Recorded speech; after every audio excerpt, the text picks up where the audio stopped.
ውድ ቤተሰቦቼ ያለ ሰዓቴ አሁን መልሼ ቪዲዮ ልለቅላችሁ ነው። በቅድም በለቀኩት ቪዲዮ ላይ ሙሉ ካለሽ ልቀቂልን ሱመያ በአላህ እያላችሁኝ ነው። በአላህ ብላችሁ አትጠይቁኝ። ምክንያቱም እኔ ሙሉውን ቪዲዮ መልቀቅ አልችልም። ቢኖረኝም ግን ደግሞ ግማሹ ነው ወይንም ደግሞ ይሄን ያህል ነው ያለኝ እንጂ ሙሉ ቪዲዮ የለኝም። የነሱ ቪዲዮ ስለሆነ እኔ ሙሉውን መጫን አልችልም ማለት ነው።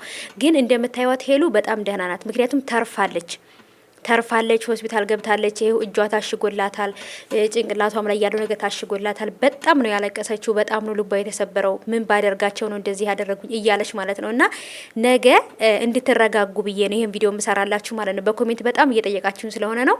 ከባይቦቼ በጣም ደህና ናት እንደምታዩት።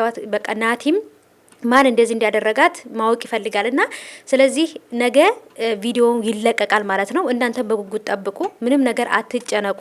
ነገም ደግሞ እኔ በሌላ ቪዲዮ እሰራላችኋለሁ፣ ሌላ ቪዲዮ ይዤላችሁ እመጣለሁ ማለት ነው ውዶቼ። እንዳትጨነቁ ብዬ ነው ይሄንን ቪዲዮ ይዤላችሁ የመጣሁት። ምክንያቱም በጣም በቃ ስትረስ ውስጥ ገብታችኋል፣ በአላህ እያላችሁኝ ነው ማለት ነው ውዶቼ። ስለዚህ እኔ ሙሉ ቪዲዮ መልቀቅ አልችልም፣ ያለኝም ደግሞ ይሄ ነው ማለት ነው ውዶቼ። ስለዚህ አትጨነቁ። እንደምታዩትም ዶክተሯም ክትትል እያደረገችላት ነው አውቃለሁ። ሄሉ በጣም ተጎድታለች፣ አይኗን ራሱ መግለጥ አቅቷታል ማለት ነው እና ስለዚህ አትጨነቁ። በጣም ደህና ናት። ከዚህ ሆስፒታልም ወጥታ ወደ ቤትም ሂዳለች። ደህና ናት አሁን ላይ ማለት ነው። ግን ይሄን ነገር የሚያደርጉት ናቲና ሄሉ እንዲለያዩ የሚፈልጉ ሰዎች፣ ናቲ ነው በጀርባ እንደዚህ ያደረጋት እያሉ እያየን ነው ማለት ነውና ስለዚህ ውዶቼ አታስቡ። በጣም ደህና ናት። ያው የተፈጠረው ነገር እያያችሁ ነው። በጣም ትልቅ አደጋ ነው የደረሰባት እጇም ላይ ጭንቅላቷም ላይ ማለት ነውና ግን ደህና ናት አሁን ላይ።